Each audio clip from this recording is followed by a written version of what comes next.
começar com a vitória diplomática do estadista angolano. O presidente norte-americano afirmou que para os Estados Unidos da América não há país mais importante em África do que Angola. Joe Biden prestou estas declarações na Casa Branca durante o encontro que manteve com o presidente angolano no quadro do reforço da cooperação entre os dois países. Eram 15 horas locais, 21 horas em Luanda. A limusine do presidente da República chegava à ala oeste da Casa Branca. Ready, two, ready, doors, ready, lock, ready, open. João Lourenço foi recebido por Ethan Rosenzweig, o chefe do protocolo da presidência dos Estados Unidos da América. Já no interior da Casa Branca, o estadista dirigiu-se para a sala Roosevelt, onde assinou o livro de visitas. Passo a citar. Honra-me estar hoje na Casa Branca para realizar a visita oficial de trabalho aos Estados Unidos da América, durante a qual terei uma oportunidade ímpar para abordar com Sua Excelência Joe Biden, presidente dos Estados Unidos da América, aspectos fundamentais das relações entre ambos os países. Fim de citação. Cumprida a formalidade, era chegado o momento mais importante do dia. João Lourenço foi encaminhado para a sala oval, onde era aguardado por Joe Biden.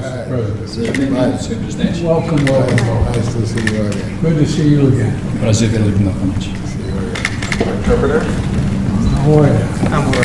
Ativa protocol. Há quase 30 anos que nenhum presidente angolano era recebido na residência oficial do chefe de Estado norte-americano. É provavelmente o momento mais alto das relações entre os dois países. Novamente, seja bem-vindo.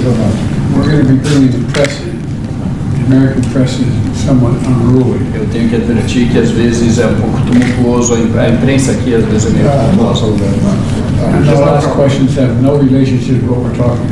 Às vezes perguntam coisas que não têm nada a ver com o que estamos aqui para discutir.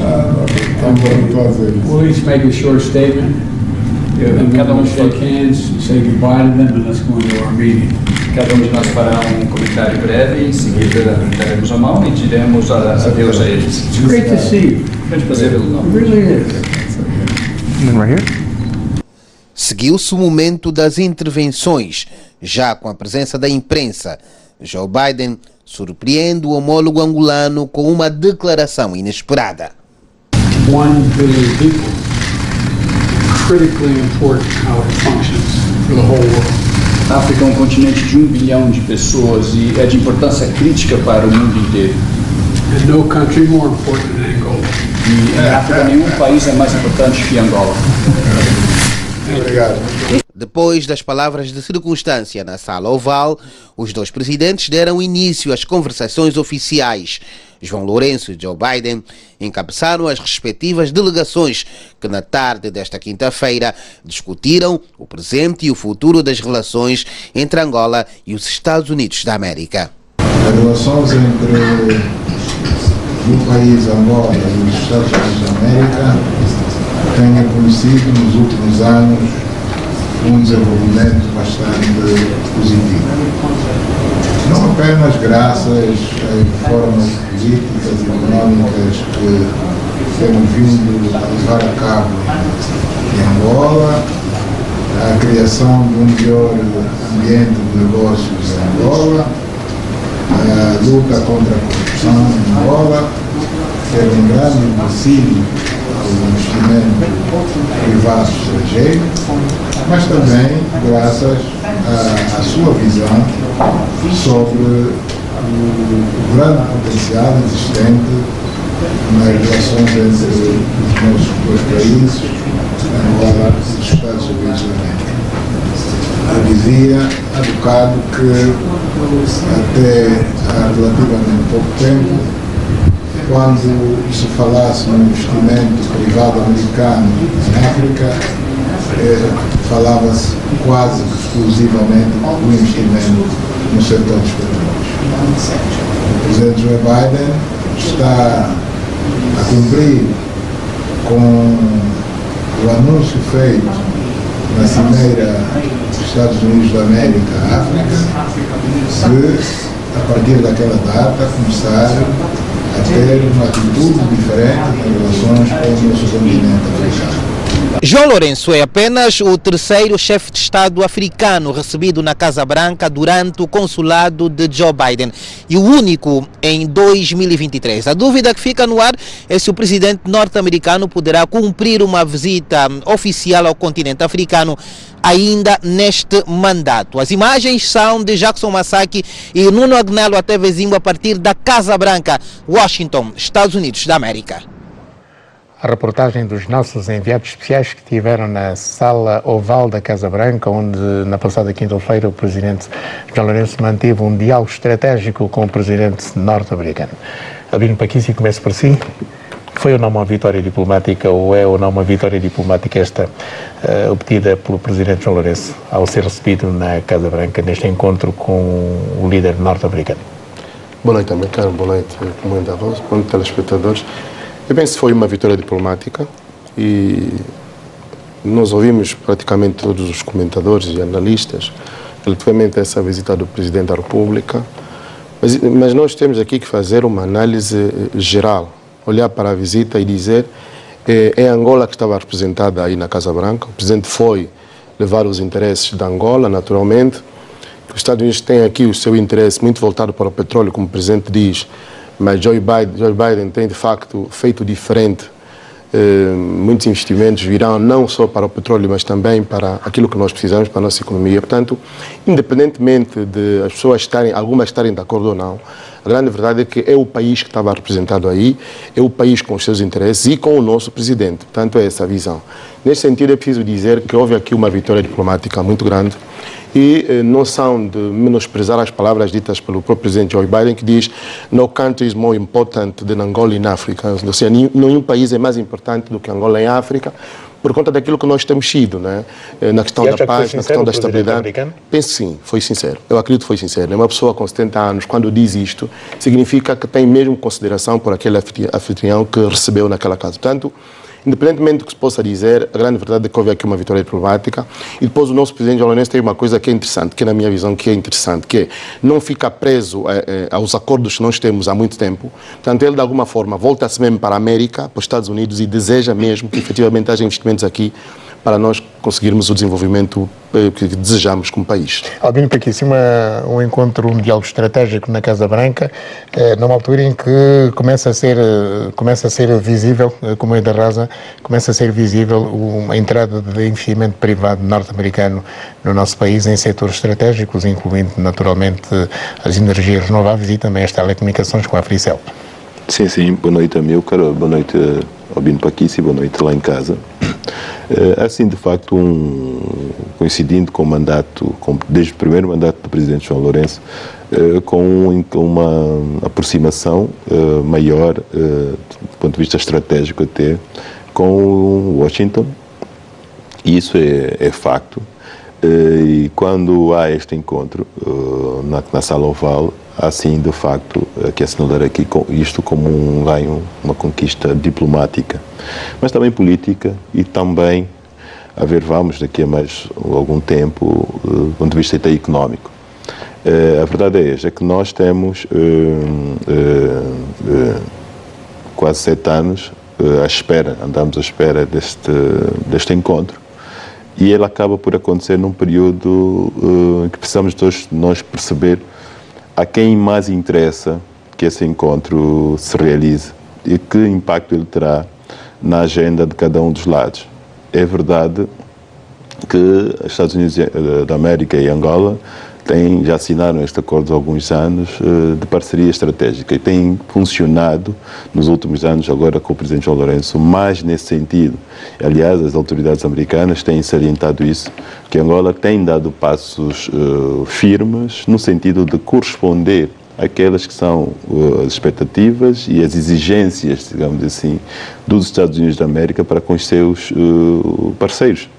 Portanto, Angola fez muito do ponto de vista das reformas, do ponto de vista político, fez também do ponto de vista do ambiente de negócios, e outras reformas que as autoridades angolanas têm tentado desenvolver do ponto de vista da conformidade com aquilo que são os padrões de interesse para a relação com os Estados Unidos da América. E isso é visível. E é preciso agora perceber até que ponto os Estados Unidos da América olham para isto e, de facto, ajudam Angola a resolver os seus problemas, que são muitos. Por isso é que eu chamei a atenção aqui para o timing deste encontro. O presidente Biden está há mais ou menos um ano do fim deste mandato, já anunciou a sua recandidatura, vai concorrer a mais um mandato. Ele tem todas as probabilidades, as hipóteses de ganhar, mas é importante salientar aqui que do nosso lado, que é o mais importante, né, os parceiros estratégicos estão para cumprir também os seus interesses estratégicos, do nosso lado precisamos de capitalizar ao máximo essa aproximação com os Estados Unidos da América. E o presidente João Lourenço precisa que, já agora, de resultados palpáveis, que esse nosso parceiro do outro lado do mundo nos pode ser. Podemos para já. Acha que o presidente João Lourenço vai saber capitalizar este diálogo estratégico que manteve, digamos, com os Estados Unidos da América, que era um antigo inimigo sistémico entre 75 e 88, data da assinatura dos acordos de Nova Iorque, embora, naturalmente, que o corte do apoio norte-americano à UNITA tenha cessado muito antes de 88, mas acha que o presidente vai saber tirar partido, em nome do Estado de Angola, tirar partido vai conseguir ter uma agenda, digamos assim, mutuamente vantajosa com os Estados Unidos da América? Amilcar, o presidente representa o país, por simplesmente, não é? Então eu acho que são as instituições angolanas que têm que saber estar à altura de uma relação com os Estados Unidos. E aqui é preciso nós sermos muito claros e dizer, por exemplo, que vai ser importante nós reforçarmos o nosso poder judicial. É muito interessante, se as empresas americanas vêm para o nosso país e o presidente angolano, nosso presidente João Lourenço, deu garantias de que há mudanças, de facto, estruturais aqui no ambiente de negócios, tanto no funcionamento das instituições, nós temos de estar comprometidos com isso. Ou seja, porque o presidente apresenta-se naturalmente como nosso presidente, mas é um compromisso que o país efetivamente faz. Nós não podemos, por exemplo, ter empresas americanas aqui e, havendo um litígio, não é, existam interferências políticas, por exemplo, não podemos ter isso. Ou seja, e os americanos nisso têm sido sérios. E quando estão para naturalmente investir e explorar, mas também nós aqui temos vantagens mútuas, mas de repente se a coisa não funciona bem, depois não ficam. Então eu acho que há um compromisso que nós, angolanos, temos que fazer. Temos condições para acelerar essa reforma? Nós temos condições. Temos condições, Amilcar, não é só por conta das várias questões, certamente também já se falou há algumas semanas, que é a questão da exploração, por exemplo, do corredor do Lubito, mas eu vou dar um exemplo muito rápido, Amilcar. Vai estar cá uma das grandes cadeias hoteleiras, que é o Hilton. Quer dizer, ou seja, há um compromisso também dos próprios angolanos, dos jovens angolanos, por exemplo, para investirem mais no inglês. Quer dizer, nós temos que aprender inglês. Imagine só um exemplo que eu estou a dar, que é, se o presidente, agora nós voltamos para os Estados Unidos para, de alguma forma, reforçarmos esta parceria, nós temos que estar comprometidos, as instituições têm que estar comprometidas. Comenta Rosa, mesma questão, isso aumenta as responsabilidades de Angola? Sim, eu ia tocar nisso, mas são muitos temas à volta deste encontro, daí a sua importância. Angola precisará de estar, por isso que eu disse que estrategicamente Angola precisa tirar proveito, saber tirar proveito desta aproximação, porque essa aproximação aos Estados Unidos da América não só condiciona ou terá influência na nossa agenda diplomática pelos próximos anos, nós podemos ver agora o que aconteceu na COP, mas poderá também condicionar a agenda dos nossos parceiros, até da região.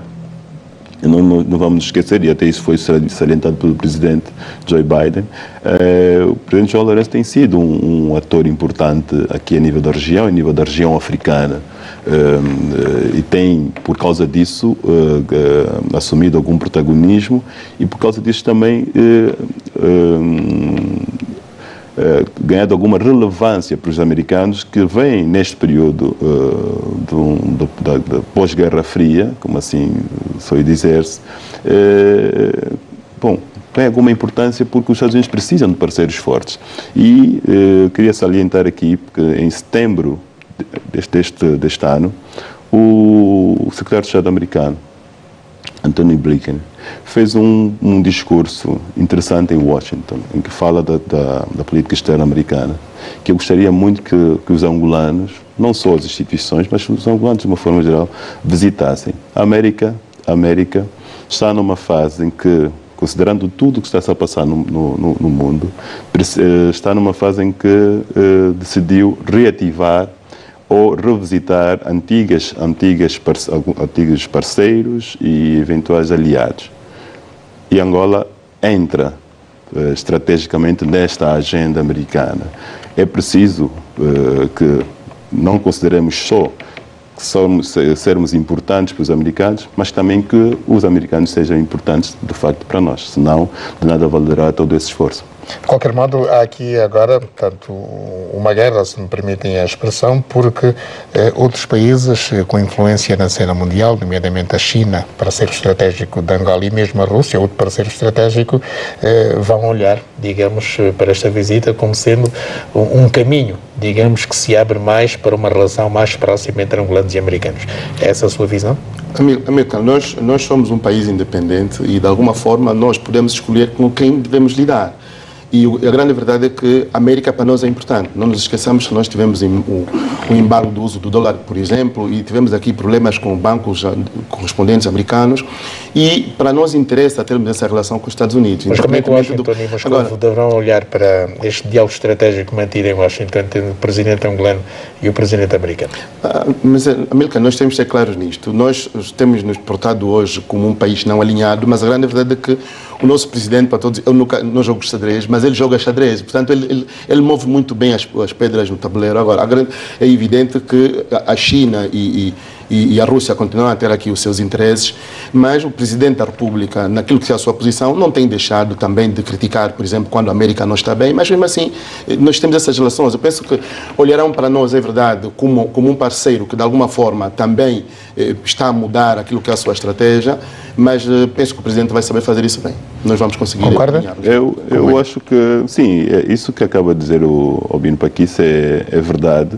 O presidente da República, João Lourenço, tem julgado, desse ponto de vista até diplomático, tem sido até mais diplomático do que aquilo que era de esperar.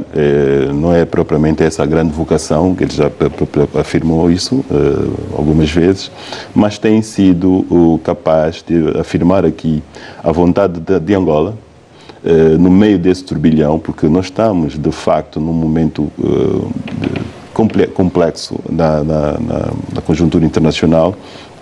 Nós temos aqui duas grandes guerras hoje a decorrer na Ucrânia, mas também temos outras aparentemente em pequena escala, mas tocam-nos porque estão aqui bem próximos a nós, na RDC, no Sudão. A verdade é esta: a Angola tem procurado manter aqui algum equilíbrio do ponto de vista do posicionamento face a esses fenómenos que condicionam a agenda global, e Angola tem conseguido manter isso. Este telefonema, este convite, porque é preciso sublinhar que foi a convite do presidente Biden que o presidente João Lourenço foi a Washington agora. Este convite, e o presidente não tinha como também recusar-se, seja lá por que razão fosse, mas tinha que ir, né? Foi um convite e também era do interesse de Angola fazê-lo, aceder. Portanto, Angola aproxima-se dos Estados Unidos da América, mas também não corta relações, pelo menos assim de forma direta, ou pelo menos não quebra os laços que tem com países como Cuba, por exemplo, com países como a Rússia, com países como a China, que por hoje é considerado o maior adversário do ponto de vista da hegemonia ou da disputa do top espaço vital. Exatamente, com os Estados Unidos, que é a China, é mais a China até que a Rússia. E a verdade é que nós conseguimos ter aqui interesses chineses e interesses americanos, e a ver o que já aconteceu assim no passado. Mas como é? Mas Angola tem sabido, responder à cooperação estratégica que foi assinada em 2010, ao tempo de José Eduardo dos Santos e Barack Obama. Temos conseguido tirar partido desta cooperação estratégica? Bom, deixa-me dizer o seguinte: essa cooperação, este acordo de parceria, previa, pelo menos eu estou bem recordado desse período, previa encontros da Comissão Bilateral a cada 6 meses. Foi assinado primeiramente, do ponto de vista técnico, por Hillary Clinton e o ministro Assunção dos Anjos. Portanto, em 2010. De lá para cá, muita coisa mudou. Quer a nível interno, a nível dos dois países, quer a nível da conjuntura internacional. É de referir que era um governo democrata, como é hoje nos Estados Unidos da América, e em Angola era o MPLA, e continua a ser o MPLA. E é importante perceber isso, porque eu fiz referência já à forma como os americanos olham para os seus parceiros e aliados. Já agora, aproveitando, morreu 24 horas antes do encontro do presidente João Lourenço com o presidente Joe Biden, Henry Kissinger. Nós sabemos bem que foi considerado o mais poderoso secretário de Estado americano, talvez o fundador ou refundador da diplomacia americana do pós-Segunda Guerra Mundial. Esta é uma pessoa que talvez morreu antes porque não queria ver esse encontro acontecer. Mas há muita gente que torceu o nariz a ver esse encontro acontecer. A verdade é esta, que é uma conquista da diplomacia angolana, é também uma conquista para a África, porque nós não temos só, e o presidente João Lourenço salientou isso, não temos só uma visão interna de Angola. Nós estamos a pensar o continente africano, que precisa de parceiros importantes como os Estados Unidos da América para se desenvolver. Isto obriga-me a colocar uma pergunta para aqui, em relação ao facto de o presidente João Lourenço ser o campeão da paz da União Africana e estar neste momento na resolução de vários conflitos, com destaque para os da RDC, país que vai ter eleições no próximo dia 20 de dezembro. Há 26 candidatos, mas o atual presidente é um virtual, diz-se vencedor destas eleições, por variedíssimas razões, mas é da RDC onde saem recursos minerais estratégicos para consolidar a indústria norte-americana. E o presidente Biden tem pensado muito nisso, em ter um interlocutor válido, como é o presidente João Lourenço, para a resolução deste conflito no leste da RDC, onde estão recursos estratégicos, digamos, para a indústria norte-americana. O presidente João Lourenço sabe da dimensão que a administração norte-americana o dá para, digamos, ser um ouvidor neste conflito no leste do Congo-Kinshasa, por exemplo? Sim, não, meu caro. Percebe-se pela maneira como o presidente várias vezes se moveu, indo à própria República Democrática do Congo e também indo, portanto, ao Ruanda, para de alguma forma encontrar caminhos para a resolução e termos paz. E aqui nós temos que reconhecer algo, Amilcar. O presidente da República e Angola, nesta perspectiva, tem sido, de facto, uma placa giratória onde, e aliás, não nos esqueçamos que aqui temos feito grande diplomacia. Mas há uma coisa que as pessoas se esquecem e muitos não se lembram, mas vale a pena lembrar. Nós somos praticamente o único país que, sem cooperação externa, conseguiu conversar e temos paz há 21 anos. Nós conseguimos fazer isso, nós próprios. Portanto, temos sido vistos como pessoas de paz. E isto é interessante para os Estados Unidos. Pois há pessoas que olham para essa parceria, embora o americano me faça essa pergunta, olham para essa parceria e dizem, mas os americanos estão apenas interessados naquilo que são os minérios do Congo e depois o corredor do Lubito e outras explorações. Na minha visão não parece isso, Amilcar. Depois desta consolidação, e se Joe Biden ganha as eleições agora para os próximos 5 anos, nós vamos ter também de nos obrigar a sermos um país mais democrático e um país com eleições mais livres. Nós vamos ser obrigados a fazer isso, porque os americanos não vão estar conosco numa relação apenas econômica sem que nos exijam isso. Portanto, eu penso que é de todo vantajoso que a coisa continue como está. Está muito bem. E acha que para os americanos precisamos de corrigir neste quesito? Em relação à transparência nas eleições? Precisamos. E ser um país mais democrático? Nós precisamos de ser um país mais democrático, precisamos de ser um país mais transparente, precisamos de ser um país capaz de fazer alterações políticas sem problema absolutamente nenhum. E nós estamos neste caminho. Portanto, essa relação que... Eu preciso dizer que aqui há um esforço, e aqui está de parabéns ao presidente, que há um esforço dele, do próprio presidente da República, em fazer com que essas relações entre Angola e os Estados Unidos sejam melhores. Está de parabéns. E, portanto, nós vamos conseguir ser um país mais democrático, com eleições mais livres, e conseguiremos também mais transparência. Vamos avançar. O governador do Banco Nacional de Angola negou as acusações feitas por alguns bancos comerciais que acusam o Banco Central angolano de realizar leilões de venda de moeda estrangeira apenas a alguns bancos comerciais. A acusação veio de alguns bancos comerciais que dizem sentir-se prejudicados e afirmam mesmo que o BNA tem realizado leilões de venda de moeda estrangeira de forma direcionada, ou seja, optaram por vender moedas a apenas alguns bancos, prejudicando assim os demais. Tiago Dias, governador do BNA, afirma que tal acusação é falsa. Bom, o senhor jornalista fez referência que teve contactos com bancos comerciais e os bancos comerciais disseram-lhe que houve leilões direcionados. Do Banco Nacional de Angola nós não temos conhecimento, porque o Banco Nacional de Angola não realizou sequer uma operação direcionada para um banco comercial. O Banco Nacional de Angola não tem nenhuma relação em termos de transação de moeda estrangeira com outras entidades.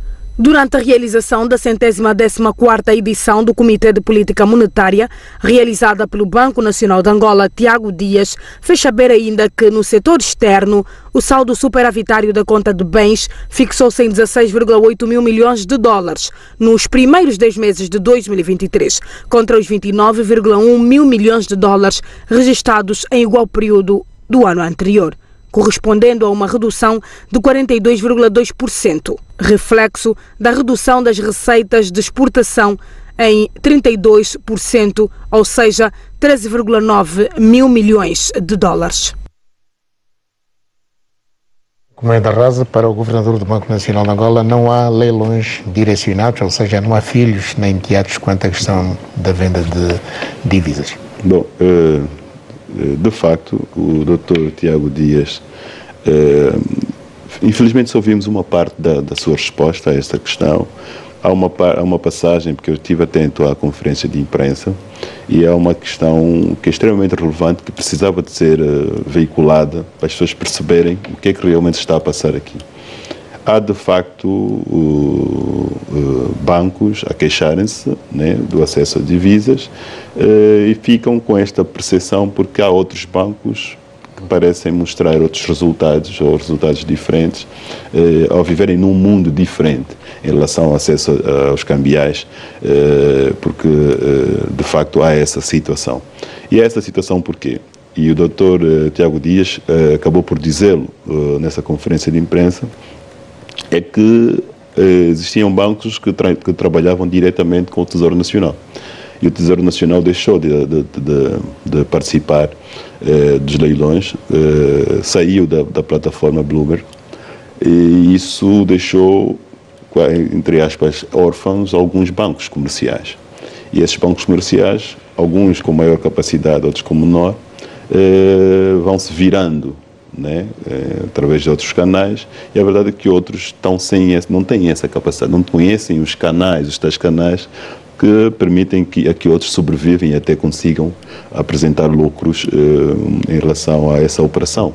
Mas qual é a sua opinião? Há esquemas para ser acesso aos cambiais? Bom, eu acho que não há esquemas. Há uma necessidade de se esclarecer a opinião pública e aos operadores desse sistema o que é que realmente levou a que o Tesouro Nacional abandonasse essas operações de venda e compra de cambiais, porque alguns bancos, de facto, tinham acesso a cambiais através do Tesouro Nacional, que é o mecanismo que o Tesouro Nacional tem, ou pelo menos usava ou utilizava, para aceder a moeda nacional, vendendo divisas aos bancos, para aceder a kwanzas, para cobrir as despesas do Orçamento Geral do Estado. Albino Paquisi, qual é o seu comentário?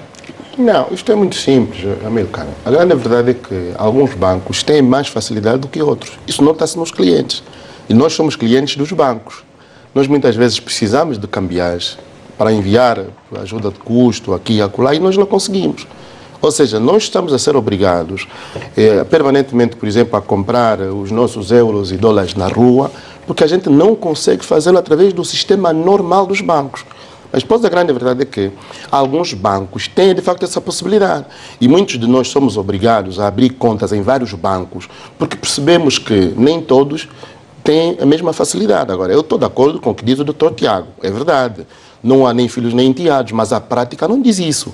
O que diz a prática é que alguns parecem filhos e outros parecem enteados. E não vale a pena abordar muito essa questão, porque há um certo banco, eu não vou dizer o nome, para não fazer publicidade. Mas tendo conta em vários bancos, Albino Paquisi, consegue dar conta que numa determinada Num determinado banco é filho e noutro é enteado. Exatamente, Amílcar, exatamente. Inclusive com os cartões de crédito que muitos dos nossos amigos têm, levam aquele cartão de crédito para o estrangeiro e lá não conseguem fazer um único pagamento. Não conseguem fazer quando é de um determinado banco, mas há outros bancos em que o indivíduo pede, por exemplo, que lhe carreguem para dólares e no dia seguinte o dinheiro está lá. Também não podemos... Quer dizer, agora, eu não sou bancário, não trabalho no banco, mas essa é a grande verdade. Mas os bancos, isso é um sistema até de concorrência, de livre concorrência. Os bancos têm que ser capazes de atender as necessidades dos seus clientes. Agora, não podemos pôr em causa também isso. Não podemos censurar esta liberdade que os bancos têm de estar no mercado, de atuar no mercado. Agora, é preciso que as regras estejam bem claras. Eu estou a falar da prática, como é da concorrência, mas com regras. Com regras, exatamente. Agora, com transparência. E com transparência. Por isso é que eu chamei a atenção aqui, que de uma parte desta peça que não está passada aí, mas que é pública, está acessível na página ou no portal do Banco Nacional de Angola, essa conferência de imprensa na íntegra, e podemos encontrar esta passagem que o governador do banco diz claramente que o Tesouro Nacional deixou, ao sair dessa plataforma, deixou, entre aspas, desamparados alguns bancos. Mas como é? O problema está na prática. E se a prática é o critério da verdade, o que se nota na prática é que em alguns bancos é mais fácil ter acesso às divisas e em outros bancos não. Esse é o problema. Agora, como se resolve isso? Como a gente não trabalha lá, a gente não sabe. Mas esse é um problema, que é verdadeiro. Estamos entendidos. Mais de 140 milhões de pessoas estarão em risco de contrair malária em África até 2030. Os dados foram apresentados no ato de lançamento do programa denominado Zero Malária por Silvia Lutucuta, já na qualidade de Presidente do Conselho de Ministros da Saúde da SADC. A ministra Silvia Lutucuta começou por celebrar os resultados significativos alcançados coletivamente na redução do fardo da malária na região da SADC. Ao longo da última década, 4 dos 15 países da região africana que conseguiram reduções na incidência de casos da doença fazem parte da região da Comunidade para o Desenvolvimento da África Austral.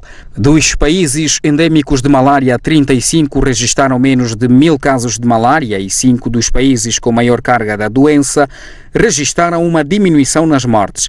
Embora os avanços registrados na última década sejam aplaudidos, Silvia Lutucuta reconhece que a batalha está longe de estar ganha. Estimativas atuais apontam que na década de 2030, cerca de 147 a 171 milhões de pessoas mais estarão em risco de contrair malária em África. Segundo o relatório mundial da malária da OMS 2022, o impacto da Covid-19 aumentou ainda mais esse risco.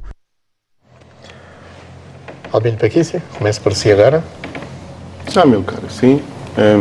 Eu sabe, Amílcar, não propriamente sobre a peça, mas eu acho que nós, isso é a nível da África, como é evidente, mas nós, sendo um país que somos ricos em petróleo, tínhamos que ser capazes de erradicar a malária. Por uma razão muito simples, porque existem ali países próximos dos nossos, não vale a pena citar, onde não existe mais a malária. Sabe, Amílcar? Penso que o trabalho tem que ser este, mas é um trabalho onde o governo tem que se empenhar com seriedade e investir na investigação para que nós possamos ter malária zero. Porque se a gente vai ao cemitério, a quantidade de pessoas que entram, que são enterradas todos os dias por conta da malária, de facto, dói o coração. E nós tínhamos que ser capazes de erradicar. Bem, de resto, penso que há ali um trabalho que está a ser feito, mas seria bom que nós fôssemos capazes disso, Amílcar. Passo a palavra. 140 milhões de pessoas, incluindo angolanos, até 2030, poderão contrair malária, segundo a Ministra da Saúde. Não é só olharmos, espero bem que esses números estejam refletidos em políticas sérias do setor da saúde para combater e erradicar, de facto, a malária em Angola. Mas será que os governos africanos não percebem que é fundamental atacar as causas? Não, nós temos países africanos que erradicaram a malária. Exatamente. Atacando as causas? Atacando exatamente as causas, mas nós assistimos em vários países, incluindo em Angola, isso não é uma questão só do Ministério da Saúde, é das pessoas, das famílias, que vêm nos seus próprios quintais, nas suas ruas, a acumularem-se águas podres, que são centros que formam os mosquitos, que no fundo são os vetores da malária. E toda a gente sabe disso. Mesmo sabendo disso, nós assistimos, eu não diria impávidos e serenos, mas assistimos a pessoas a construírem e a viverem nesses locais. Muitas dessas pessoas são nossos familiares mesmos. Às vezes vemos pessoas com alguma elevação intelectual, conhecidas como são até formadas, mas que, não sei se por falta de opções, vivem em lugares em que é fácil contrair uma malária. Bom, eu tenho até razões muito particulares para tocar nesse assunto de forma até, com alguma sensibilidade. Tenho parentes próximos que pereceram, e acho que não há angolano nenhum que não tenha um parente que tenha morrido de malária.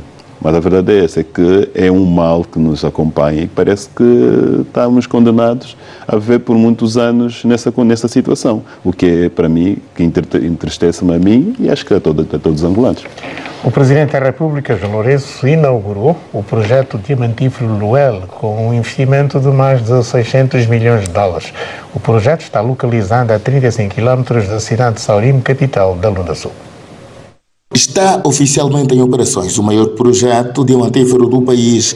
O Presidente da República, João Lourenço, procedeu ao corte da fita inaugural e acionou o moinho na central de tratamento, assinalando o arranque da atividade de exploração da Sociedade Mineira do Luel, que tem o terceiro maior kimberlito do mundo. Nós estamos a falar daquele que a partir de agora passa a ser o maior projeto diamantífero do país. Portanto, o que significa dizer que em termos de contribuição para os cofres do Estado, essa contribuição será bastante grande. E desta forma, portanto, esses recursos vão ser utilizados para o desenvolvimento do nosso país. Luel surge no quadro das reformas macroeconômicas no âmbito da Estratégia Nacional de Diversificação da Economia, onde o setor mineiro apresenta-se como opção de primeira linha, dadas as potencialidades que o país dispõe. O Presidente da República assegura que tais ações vão prosseguir no sentido de se continuar a atrair cada vez mais o interesse de potenciais investidores. Albino Paquício, o terceiro maior kimberlito do mundo é nosso. É nosso. Isto é interessante. Isto é que é muito interessante. O terceiro maior é nosso.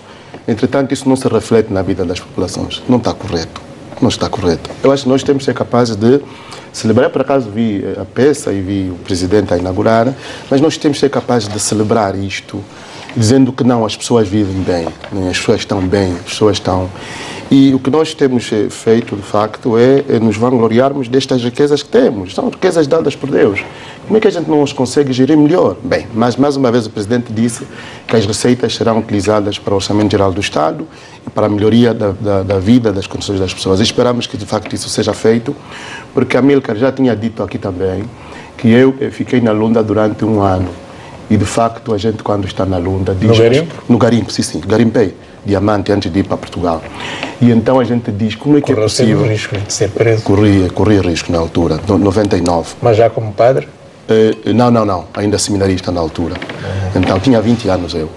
Então, nesta altura, em total. Então, a gente, quando está naquelas... Não, quando está... Diga, não percebi. Seminarista, estava a orar há pouco.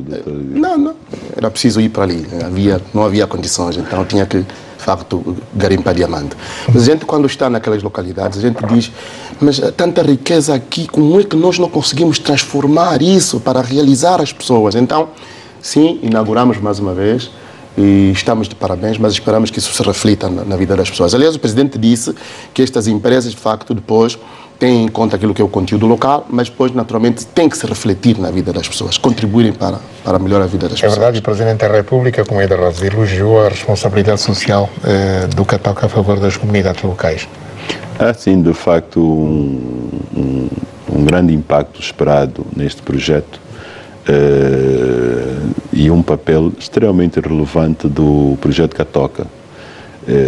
que aparece como, digamos assim, na participação societária, na estrutura societária deste projeto, com mais de 50% do capital, né, do investimento, e isso é extremamente importante.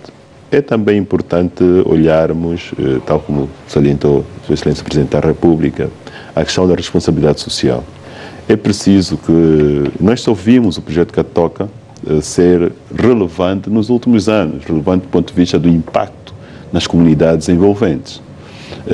Porque é preciso também perceber que a exploração de diamantes é, de certo modo, nociva ao equilíbrio ambiental. E é preciso fazer-se acompanhar com políticas sérias de sustentabilidade ambiental. Os governos locais, as autoridades locais devem acompanhar isso, e as autoridades que fiscalizam essas matérias devem acompanhar isso com alguma atenção. Mas eu queria salientar aqui, precisamente, a responsabilidade social de empresa que um projeto como este poderá ter e poderá fazer sentido para transformar a vida daquelas pessoas na Lunda e na região.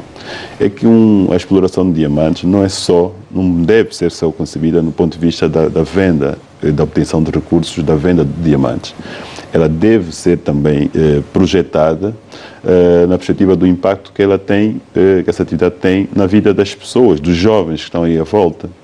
É triste ver crianças já a enveredarem pela prática do garimpo. E esse projeto pode ter esse papel, inverter precisamente esta tendência que é histórica e parece fazer-se regra nessa região. Precisamos de ver crianças irem para a escola desde cedo e tornarem-se, cientistas, mas financiadas com projetos como este. Esse é que eu me orgulharia, e acho que todos os angolanos se orgulhar-se-ão de terem projetos como este. O seu minuto? Bom, o meu minuto vai precisamente para as pessoas. Recentemente nós assinalámos o dia da luta e do ativismo contra o VIH-Sida. Nós temos algumas dificuldades desse ponto de vista aqui a nível de Angola. Vimos vários ativistas, várias associações virem a público chamar a atenção para a problemática da falta de antirretrovirais, mas também pela irresponsabilidade de algumas pessoas que vão transmitindo o vírus de forma dolosa. Então, o meu minuto, em parte, é dedicado a essas pessoas. A outra parte do minuto, permita-me, Amioca, eu queria fazer um apelo. Nós estamos numa época em que o espírito natalino impera, deve fazer sentido, e o meu apelo é no sentido de a gestão de conteúdos dos órgãos de comunicação social, de uma forma geral, dessem espaço, voz e vez a iniciativas e a pessoas que fazem tudo e mais alguma coisa, às vezes com pouco, às vezes com nada, para dar alento a outras pessoas. No fundo, que prestam solidariedade, prestam empatia, que dão o seu abraço caloroso a pessoas que não têm. Portanto, devemos abraçar esse apelo e dar espaço a essas pessoas, porque precisamos os exemplos maus viralizam. Eu acho que era importante também fazer viralizar os bons exemplos. Muito obrigado. Albino Paquici, seu minuto. Pois é, Amilcar, meu minuto é dividido em dois. Primeiro, quero dizer que o MPLA demorou a reagir à visita do presidente aos Estados Unidos da América. Penso que o MPLA devia acompanhar mais o seu presidente neste momento, por causa dessa vitória diplomática que ele foi fazer na América. Penso que demorou e penso que atos desses não podem voltar a acontecer. Bem, primeiro ponto. O segundo ponto, Amilcar, trago aqui livros de poesia, ecos da memória, impressões de alma, de um jovem chamado Juca dos Santos, um bancário emprestado, um grande poeta emprestado à banca, uma grande figura. De facto, meu amigo, um dos livros, eu é que fiz o prefácio, Ecos da Memória, Impressões de Alma, muito interessante, vale a pena, viaja-se com isso. O outro livro, Amilcar, é Marcos da Felicidadania, é de um jovem chamado Moisés Candumbo, um livro apresentado a semana passada. O Amilcar, no princípio, passou uma peça sobre a cidade e ele diz: a felicidadania tem a ver com a maneira como nós vivemos e onde vivemos, também traz felicidade. Por acaso, autografou um livro para oferecer ao governador, mas este aqui é o meu, estou aqui a apresentar. Muito obrigado, Amilcar. Muito obrigado, Albino Paquici. Obrigado, Amilcar. É sempre um prazer.